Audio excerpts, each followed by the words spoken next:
So there's an asymmetric effect of destructiveness and constructiveness. So although we have both sides in our nature, and therefore the humanity has both sides, destructive side is very easy.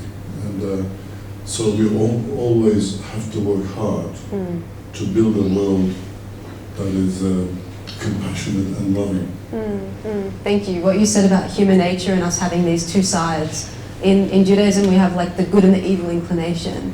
I'm interested to hear from both of you. Is there anything like that? This struggle between this evil side and this good side, or this loving side and this more violent side in Islam, and then in Christianity? Like, how would you conceptualize? I mean, what you're talking about is goodness and evil, essentially, in the human person. Of course, life is about that struggle. There's an inner struggle all the time. The function of religion is actually to transform us into better human beings. That's why the word Islam, a Muslim, means someone who surrenders. And what are we surrendering to? To a loving God who guides us to become better human beings. So if we don't submit or surrender, then we turn religion into who we are, rather than let religion transform us as better human beings. I think this is the juxtaposition where we are confronted with. So really, I guess we've got two concepts here, love and compassion. In Arabic, the word love is muhabba and compassion is rahma. Muhabba, it comes from the root word hub, which means seed or kernel. So it's really a seed of affection that's attached to the heart, is what love is. And the word rahma is a very beautiful word. It's all-encompassing. It has meanings of love, compassion, mercy, it's tenderness and care. It's the tenderness and care that emerges from that affection that's already in the heart. So love is what's in the heart, deeply in the heart. Compassion, in my view, is what emerges from that as tenderness and care that we display to others. One more. I'm so sorry to do this to you, Scott. One more question. In Hebrew, compassion or mercy is lechem, which means worm. Does it have that same etymology? Rahim is also, there's actually a Prophet Muhammad said, or he quotes God saying, I am Rahman, I'm the compassionate, and I've created you from Rahim, which is the place of compassion that the mother That's beautiful. comes from. It's a very nice expression. Cool, thank you. Scott, you can address anything in there. Try to get a definition of love and compassion in as you do. Yeah. So, can you hold the mic? Sure, yeah. So, I mean, in Latin Christian traditions, which is, for the most part, what we inherit here and see around us, there's, this notion of original sin, right? And that makes it, according to St. Augustine, the big father of Latin theology, it becomes impossible not to sin. So what is needed, right, is grace in order to reorder your will, and this requires a kind of practice, right, the practice of love.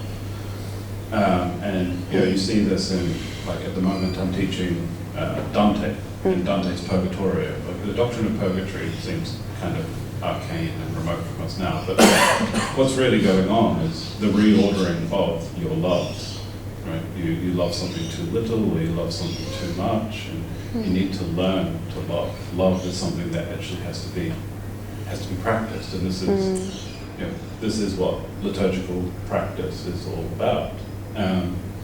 But compassion is, I mean, when you think about the Latin and the kind of Greek equivalents, right? You have, compassion, to suffer alongside, and same with, say, sympathy. So from pathos and passio.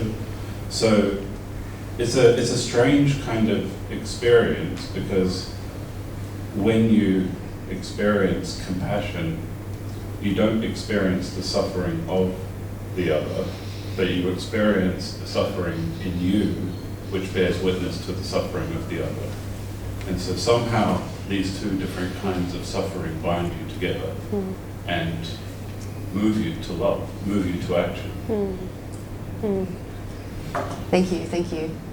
And I suppose, like, can I just add that one of the names of God, by the way, Rahman and Rahim are two names of God in Islam. So they both mean mercy, compassion, and love. And also there's a name Al-Wadud, which means the loving. And the Arabic meaning is it's intense love. And especially this name appears twice in the Quran in relation to God's forgiveness. It says, in one of the verses it says, the Quran says, ask for forgiveness and repent to Him, for God is Ghafurur Wadud, or Rahimul Wadud, that He is merciful, compassionate, and loving. It's very interesting. I find that that particular attribute is mentioned in relation to someone who may have sinned and needs to repent and ask for forgiveness. It's a very nice expression in the Quran. I just want to also add that the concept of love is very much discussed by Sufi mystics, like Muslim mystics. Rumi is very famous for that. Before him, Rabi'at al-Adawiyya, who was a female mystic, lived early 9th century, as early as that. And she famously says, oh God, if I worship you for fear of hell, then burn me in hell. If I worship you for wanting of paradise, then forbid me entering paradise. But if I worship you, do not prevent me from your everlasting beauty. It's a beautiful expression of love. And Rumi said, love is the sea where intellect drowns. I guess we can only go so far with knowledge of our mind, but love is what transforms us as human beings. And also a more contemporary scholar, Said Nursi, for him love is the binding force in the universe. So everything, it's like a spiritual gravity that holds everything together, that ultimately universe emerges from a loving God, Rahman, and that it's held together by God's love and compassion. Even atoms are attracted together, bonds. It's a reflection of that love.